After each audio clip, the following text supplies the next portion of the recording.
They'll never tell you outright. They'll never hand you a list of rules. They'll never sit you down and say, "Here's how to love me."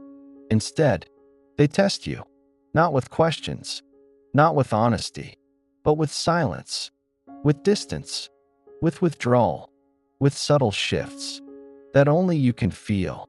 And the most confusing part, you won't even realize it's a test until much later, when you're left replaying moments in your head, wondering why you felt like love itself was always on trial. Avoidants don't test you with words. They test you without saying a word. When you first meet them, everything feels easy. They're warm enough to pull you in, but careful enough to keep a certain mystery. They don't overwhelm you with need. They don't flood you with emotions. And for a while, it feels refreshing. But slowly, the shifts begin. They take longer to reply. They withdraw affection in moments you least expect it. They cancel plans last minute, not always with an excuse, but with a tone that makes you wonder if you should even ask questions. And beneath all of this, whether you see it or not, is a quiet experiment. They're not testing you to manipulate you. They're not sitting there with a checklist waiting for you to fail. No, it's much more primal than that. They're testing you to see if love can survive without suffocating them, to see if intimacy can exist without drowning them, to see if you will respect their silence or punish them for it. Because here's the truth. Deep down, avoidants crave love, but they're terrified of it. They crave closeness. But when closeness arrives, their body sounds the alarm. Too much, too soon, too dangerous. So they do what they've always done.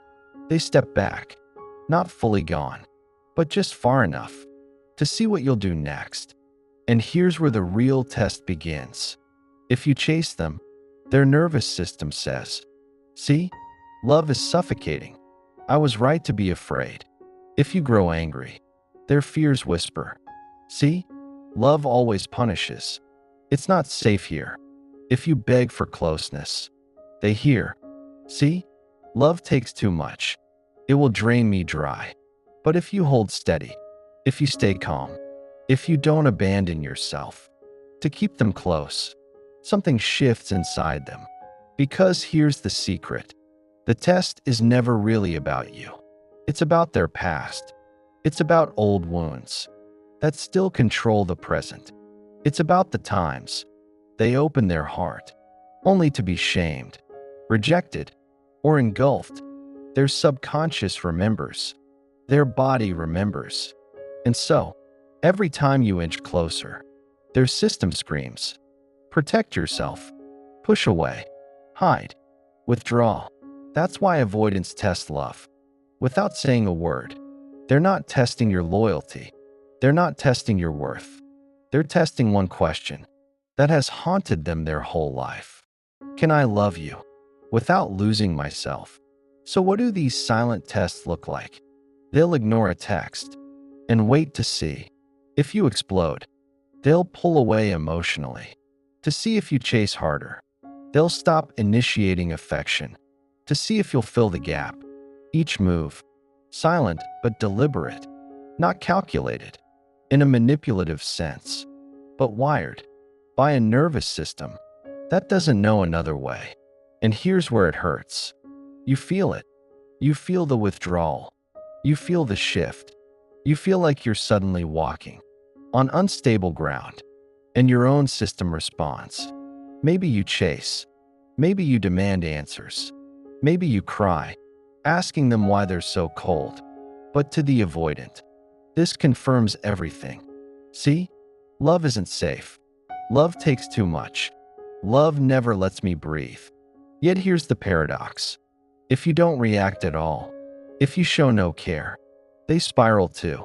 Because deep down, they want proof that you won't leave, that you care enough to stay, that your love won't vanish the moment they step back. This is why loving an avoidant feels like standing in the middle of two extremes. If you move too close, they panic. If you step too far, they feel abandoned. And in that fragile in-between, they're watching you, not with words, not with direct questions, but with silence, with withdrawal, with absence. Every move you make becomes an answer to the questions they're too afraid to ask. Will you still want me? If I'm not easy to love, will you run? When I shut down, will you fight for me? But not too much. This is the invisible exam you never signed up for, the test you never agreed to, but one you find yourself taking again and again. The first time it happens, you think it's just stress. They're busy. They're tired. They'll come around. The second time, you feel uneasy. Why do they vanish? Right after things feel good? By the third time, you start questioning yourself. Did I say something wrong? Am I too much? Am I not enough? And suddenly, without realizing it, you're caught inside the test. Because that's how avoidants operate. They don't ask for proof of love directly. They set the stage, where your reactions become the proof. Your patience, your anger, your silence, your persistence, all of it feeds into their hidden question. Is love safe? Or is love a trap? And this is why their test feels so heavy. Because you're not just proving yourself. You're not just proving your love. You're fighting the ghosts of their past. The betrayals, the suffocations, the rejections, the times love came with punishment instead of peace. Every withdrawal, every silence, every cold shoulder. It's not just about the present. It's their nervous system replaying history and forcing you to prove you're different. But the truth, no matter how much you prove, no matter how perfectly you pass the test, you can't erase the past for them. That's work only they can do. And yet, here's the heartbreaking irony. The very tests they use to feel safe and love are the same tests that often push love away because the partner grows tired. The partner grows confused. The partner grows weary of proving themselves to someone who won't openly admit what they need. This is the tragedy of the avoidance test. It's not a game. It's not cruelty. It's fear, wrapped in silence. It's longing, disguised as withdrawal. It's the desperate hope that someone will stay without suffocating them, but also without abandoning them. And so, they test and test again and again, never saying a word. That's why, if you've ever loved an avoidant, you felt like you were taking an exam you didn't study for. The questions were never clear. The rules were never written. And the answers, they kept changing. Yet behind every test wasn't a trick, but a wound. A wound saying, please show me that love can exist without hurting me. They don't test you because they don't care. They test you because they're afraid. On the surface, it can look like rejection. It feels like punishment. It feels like cruelty. It feels like they are deliberately pulling away just when things felt good. But beneath the surface, something else is happening. Something quieter. Something deeper. The avoidant is not pushing you away to hurt you. They are pulling back because their nervous system tells them they have to. Because closeness has never felt safe for them. Because in their earliest memories, love wasn't steady. Love wasn't predictable. Love wasn't safe. Maybe as a child they cried out and no one came.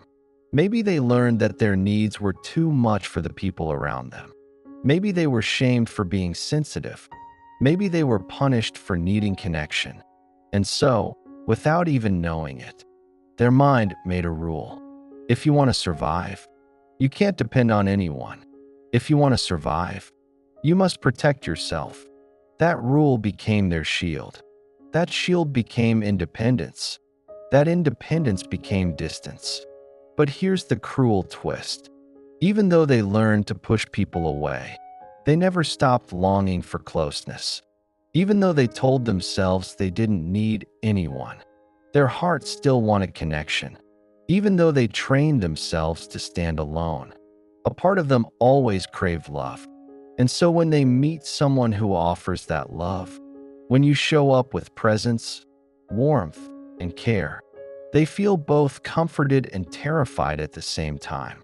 Their body remembers the comfort, but it also remembers the danger. And when those two collide, the silent test begins. They don't know how to ask directly. They don't know how to admit their fear.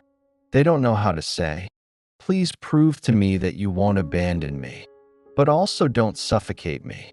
So they create distance. They retreat. They fall quiet. And they wait to see what you will do. Will you chase? Will you panic? Will you punish them for needing space? Or will you stay calm, steady, and patient, proving that your love doesn't mean control? This is the question every silent test is really asking. Can I love you without losing myself? The heartbreaking part is that the test never happens just once. Even if you pass it today, their nervous system resets tomorrow. The alarms go off again. The old wounds rise to the surface, and suddenly they're pulling back all over again. That's why it feels like a cycle. Moments of closeness followed by retreat, warmth followed by cold, a push, then a pull. And every time it happens, you feel confused, because it seems like you're starting all over again.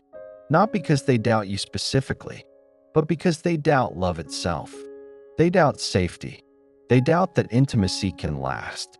They doubt that connection can exist without eventually turning into pain. So the test repeats, again and again, and each time it leaves you asking yourself, what did I do wrong? Why does it always feel like I'm being punished for caring? But here's the truth. You didn't cause their fear. You didn't create their distance. Their nervous system is replaying a script written long before you arrived. A script that taught them love cannot be trusted. A script that told them closeness will eventually hurt. And when words feel too dangerous, they let silence speak for them. Instead of asking, "Will you still love me if I'm distant?" they retreat and wait to see. Instead of saying, "I'm terrified of being smothered," they withdraw and watch how you respond. Instead of confessing, "I need closeness," they stop reaching out and hope you'll bridge the gap without overwhelming them. It's backwards. It's confusing. It feels unfair. But for them, it feels safer to test than to ask. Safer to retreat than to reveal. Safer to watch from a distance than to risk being fully seen. And yet, the tragedy is this. The very tests meant to protect them often destroy the safety they crave. Because what happens when someone you love pulls away? You panic. You chase. You question yourself. You feel abandoned. And the moment you react, their fears are confirmed. They tell themselves, "See, love is suffocating. I can't trust it." And the cycle continues. They withdraw. You react. Their fear grows. Your confusion deepens. Two people caught in the same painful loop. But at the core of every silent test isn't rejection. It's fear. Not manipulation, but protection. Not a lack of love, but an overwhelming need for safety. Every withdrawal is really a question they don't know how to ask. Will you still love me if I need space? Will you stay calm when I pull away? Will you abandon me if I'm not perfect? Will you respect my independence without mistaking it for rejection? These are the questions their silence holds.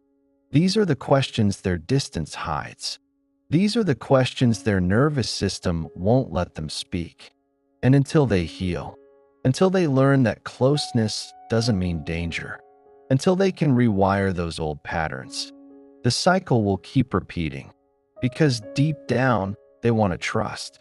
They want to let love in. They want to stop testing. But the ghosts of their past keep pulling the strings. The silent tests keep showing up, not as a way to hurt you, but as their only way of asking for reassurance. That's the heartbreaking truth about loving an avoidant. You're not fighting against who they are. You're fighting against the rules they learned to survive. Rules they never asked for. Rules they don't know how to let go of. So when the silence appears, when the distance comes, when the test begins again, it isn't proof that they don't care. It's proof that they are still afraid.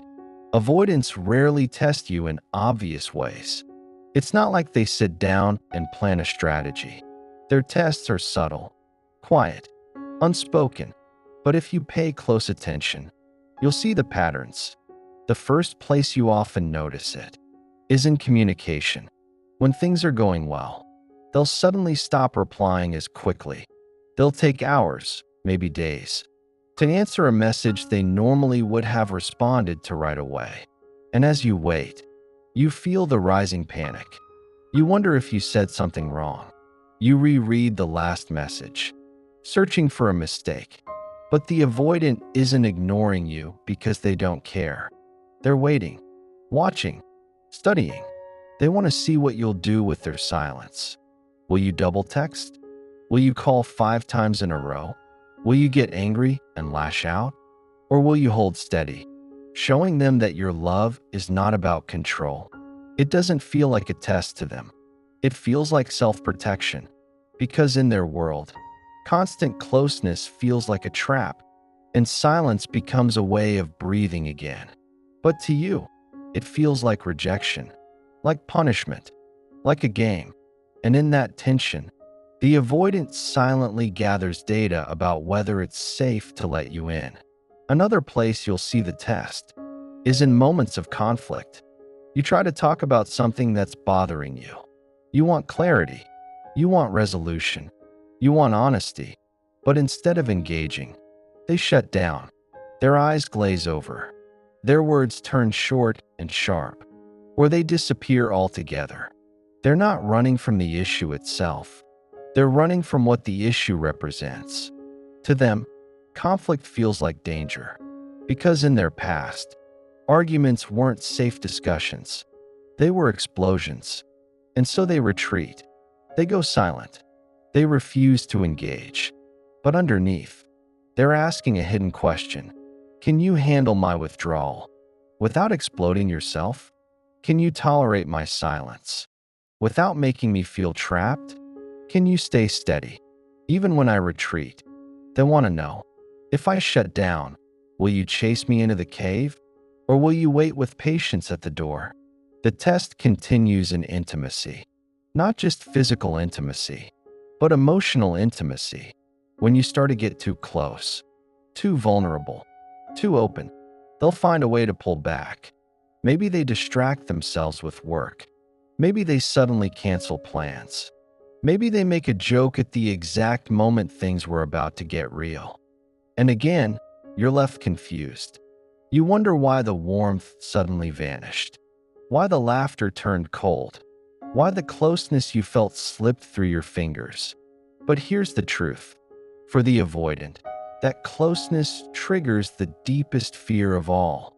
The fear that if they let you all the way in, they'll be left behind, that you'll see their flaws and walk away, that the safety they crave will collapse the moment they trust it. So instead of saying, I'm scared of losing you, they create distance. Instead of admitting, I don't know how to handle this much closeness, they withdraw. Instead of showing their fear, they disguise it as indifference. And once again, they're silently watching. Will you demand more than they can give? Will you punish them for pulling back? Or will you leave the door open, showing them that love doesn't have to mean suffocation? Even milestones can trigger these unspoken tests. Things that seem simple to you. Meeting friends, taking trips together, making future plans. For them, those moments feel enormous, because every step forward in commitment feels like a step closer to danger. And so, when those moments come, they hesitate, they delay, they make excuses, they minimize, not because they don't care, but because deep down, their nervous system screams, If I get too close, I'll lose myself. So they pull back. They drag their feet. They resist the flow forward. But even in that resistance, a hidden test is being played out. Will you push them? Will you shame them? Will you call them cold and heartless? Or will you show them that safety comes from pacing? That love doesn't have to rush. That closeness can unfold without control. Every delay is not a denial of love. It's a silent check, a search for safety. And here's what makes these tests so painful. They're never announced. You're never told, hey, I need to pull back to feel safe. Can you handle that? Instead, it happens in silence, through pauses, through distance, through withdrawal, and you're left guessing what it all means. But underneath each one is the same story. A nervous system shaped by fear. A heart that wants connection but is terrified of it. A longing that hides behind distance.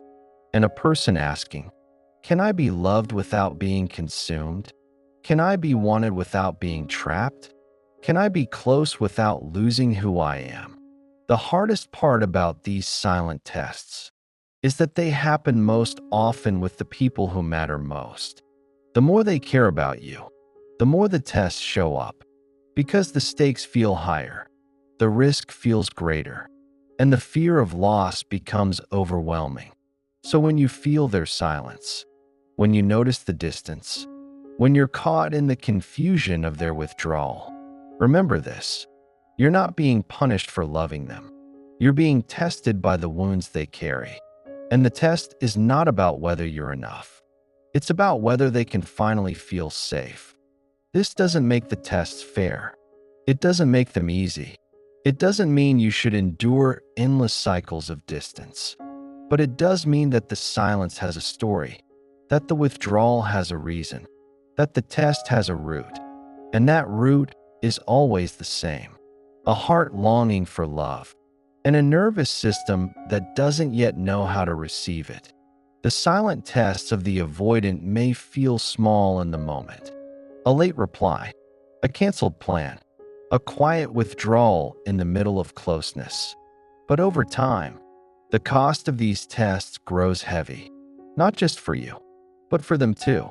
Because here's the truth: the avoidant doesn't only test you, they end up testing themselves. And in that process, both hearts suffer. For you, the cost is obvious. You start doubting yourself. You wonder if you're too much, too needy, too emotional, too demanding. Every time they pull away, a part of you questions your worth. You replay conversations, looking for mistakes. You tiptoe around their moods, careful not to push too hard. It's exhausting. It's draining. And slowly, without realizing it, you start shrinking. You silence your needs. You stop asking for clarity. You swallow your disappointment. Because somewhere along the line, you learn that asking for love pushes them further away. So you settle for less, for crumbs, for almost, for maybe. And that, over time, becomes its own kind of heartbreak. But the avoidant pays a price too. Even if they don't admit it, even if they act like the distance makes them strong. Because the truth is, their tests don't bring them peace. They bring them emptiness. Every time they pull away, they feel the loneliness deepen. Every time they avoid conflict, they carry unresolved pain. Every time they silence their feelings, they bury their own longing. And though they won't say it out loud, they miss you in those very moments they push you away. They ache in the silence they created. They suffer in the walls they built. The hidden cost of their tests is that they never get to feel the love they crave. Because in testing you, they keep themselves from receiving. And in protecting their heart, they also starve it. Imagine this. They test your patience by withdrawing. You stay calm. You don't chase. You hold steady. From the outside, it looks like a win. But inside, they're torn apart. Because part of them is relieved. They think, maybe it's safe. Maybe they won't overwhelm me. But another part whispers, why didn't they fight for me? Do they even care? And so the very test they use to measure safety creates confusion in their own mind. This is the paradox of the avoidance love.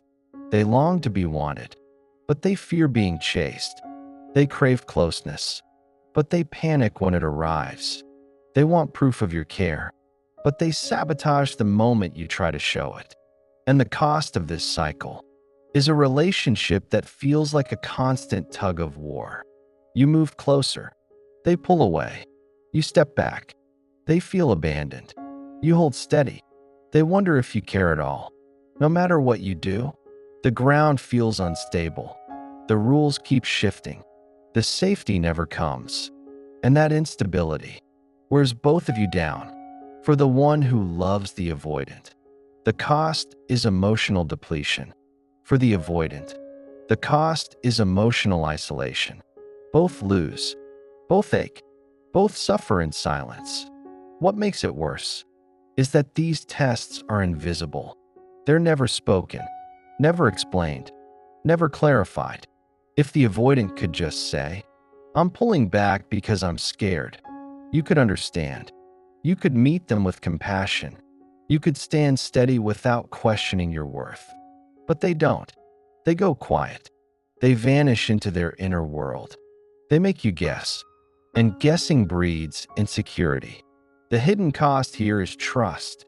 Not the dramatic breaking of it, but the slow erosion of it. The way doubt creeps in. The way questions pile up. The way the silence becomes louder than the words. You start to wonder if you'll ever really know them. If you'll ever truly get past the walls. If you'll always feel like you're loving a ghost. Present in body, but distant in soul. And here's the deepest tragedy. Avoidants don't realize how much their tests hurt them too. Because even when you pass the test, they rarely believe it fully. They'll let you closer for a moment, but the fear soon returns. The cycle repeats. The distance comes back. They spend their lives longing for love, while doubting if love can ever be safe. And in doing so, they never fully taste the sweetness of the love that's already there. It's like watching someone starve while sitting at a table full of food. The feast is in front of them, but fear keeps them from taking a bite. That's the cost. A lifetime of hunger, a lifetime of longing, a lifetime of love half-lived. And for you, the one who cares, the cost is carrying the weight of their fear, trying to prove your worth again and again, walking on eggshells, hoping today will be the day they finally trust, wondering if your love will ever be enough. But here's the truth you must hold on to. Their tests are not about your value. Their silence is not about your worth. Their withdrawal is not a reflection of your love. It is about their fear, their past, their wounds, their nervous system crying out for safety in the only way it knows how. You didn't cause it. You can't cure it, but you can understand it. You can see the hidden cost without blaming yourself. You can recognize the pattern without losing your voice. Because the danger is this: if you don't see the cost clearly, you start to believe the silence is your fault. You start to think their distance means you're unlovable. You start to shrink so small that you lose yourself trying to keep them. And that, too, is part of the hidden cost. Not just what the avoidant loses, but what you lose along the way. Your voice, your needs, your joy, your freedom to love without fear. So while the avoidant tests to protect themselves, the truth is the tests protect no one. They only create distance. They only deepen the ache. They only rob both hearts of the safety they long for. And if nothing changes, the cycle continues endlessly. Two people circling each other, one testing, one proving, both unsatisfied. That's the price of silence, the cost of withdrawal, the hidden consequence of a love wrapped in fear. The cycle of testing, withdrawing, and doubting cannot continue forever. something eventually breaks. For some, it's the relationship itself. The weight of silence grows too heavy, the questions too loud, the exhaustion too deep. But for others, something shifts. A moment of truth arrives, and the cycle is seen clearly for what it is. Not love failing, but fear speaking. That clarity changes everything. Because once you see the pattern, you can stop taking it personally. You can stop thinking their distance means you're unworthy. You can stop shrinking to fit their comfort. You begin to understand. The avoidant is not testing you, as much as they are testing life itself.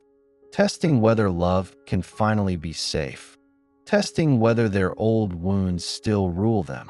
Testing whether they can risk their heart again. And in that moment, you're freed from carrying the blame. Because it was never about being enough. It was about them learning to trust love itself. But here's the question that matters. Can the cycle be broken? The answer is yes, but not in the way you might think. You don't break the cycle by chasing harder. You don't break it by proving your love endlessly. You don't break it by sacrificing your needs to keep the peace. You break it by standing in truth, by holding your ground with gentleness, by refusing to abandon yourself in order to be chosen. Because when you stop shrinking, you show them something powerful.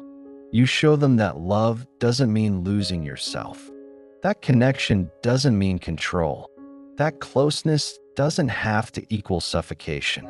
And slowly, they begin to see. The very thing they fear is the thing that can heal them. But it requires courage. Courage on your part to stop bending until you break. Courage on their part to sit with the discomfort of love's reality. Because love is messy. Love is vulnerable. Love is unpredictable. And yes, love hurts sometimes. But love is also the only place where healing happens.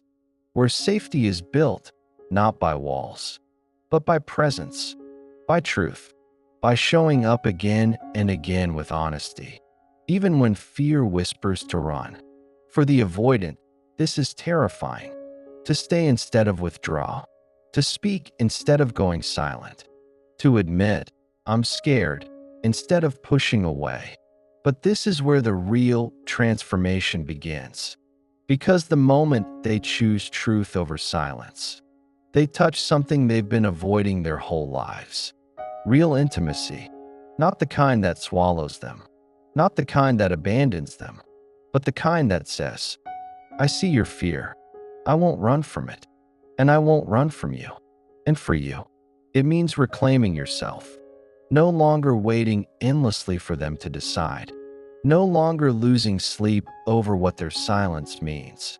No longer sacrificing your own peace to hold their walls together. You begin to live in truth too. The truth of your needs. The truth of your worth. The truth that love is not one-sided work. And when both people begin living in truth, the cycle can finally break. It doesn't happen overnight. There will still be moments of silence, moments of pulling back, moments where old wounds flare up. But instead of being invisible tests, they become spoken fears. Instead of being traps, they become openings. Imagine the shift when an avoidant no longer withdraws in silence, but says, I need a moment. I feel overwhelmed, but I don't want to lose this connection. Imagine the safety in hearing, I'm scared, but I still want to be here. That is intimacy. That is safety. That is love that no longer hides. But here's the truth you must remember. Not every avoidant chooses this path. Some stay locked in their cycle. Some keep testing. Some never trust. And you cannot force that change. You cannot love someone into healing if they refuse to open. You cannot carry the weight of two hearts alone. So the question becomes, not just can they change, but will I keep losing myself while waiting? Because your healing matters too. Your voice matters. Your joy matters. And love is not meant to be a constant test. Love is meant to be a home, a place where both can rest. where silence is peaceful, not punishing, where closeness is safe, not threatening, where truth flows, not as a risk, but as a gift. That is what both of you deserve. That is what love was always meant to be. So maybe the invitation here is this: to see the tests for what they are, not as proof you're unworthy, but as signs of their fear, not as evidence you're too much, but as evidence they are still learning. And then to decide, is this a journey I can walk with them? Do they show signs of choosing growth? Do they lean, even if slowly, toward truth? Or are they locked in silence, leaving me to wither in doubt? That choice is yours, and it is a choice of love, not just for them, but for yourself. Because breaking the cycle is not just about the avoidant learning to speak. It's about you learning to listen to your own heart too, to honor what you need, to honor what you feel, to honor that love must be mutual, or it isn't love at all. And maybe, just maybe, this is the deeper lesson avoidants unknowingly bring: that love cannot thrive in silence, that honesty is the only ground strong enough to hold two hearts, that safety is not built by distance, but by presence. And when that lesson is embraced, everything changes. The walls soften, the silence breaks, the tests end, and love, at last, is free to be what it was always meant to be. Not a battlefield, not a guessing game, not a cycle of fear, but a safe place, a steady home, a space where two hearts can finally rest. And maybe that's the gift you've been looking for all along. Because love is not found in their silence. Love is not proven in their distance. Love is not secured by passing endless tests. Love is found in truth, in presence, in the courage to stay open, even when it feels terrifying. That is the one test worth taking, and it's the only one worth passing. So if you've ever felt lost in their silence, questioning your worth, doubting your value, shrinking to be chosen, let this be your reminder. You are not too much. You are not unworthy. You are not impossible to love. You are simply someone who longs for truth. And that longing is not a weakness. It's your strength. It's your compass. It's the very thing that will lead you to the love you deserve. So don't lose yourself in their tests. Don't forget your own voice. Don't sacrifice your needs just to be tolerated. Because the right love won't need to test you in silence. It will meet you in truth. It will choose honesty over distance. It will choose presence over fear.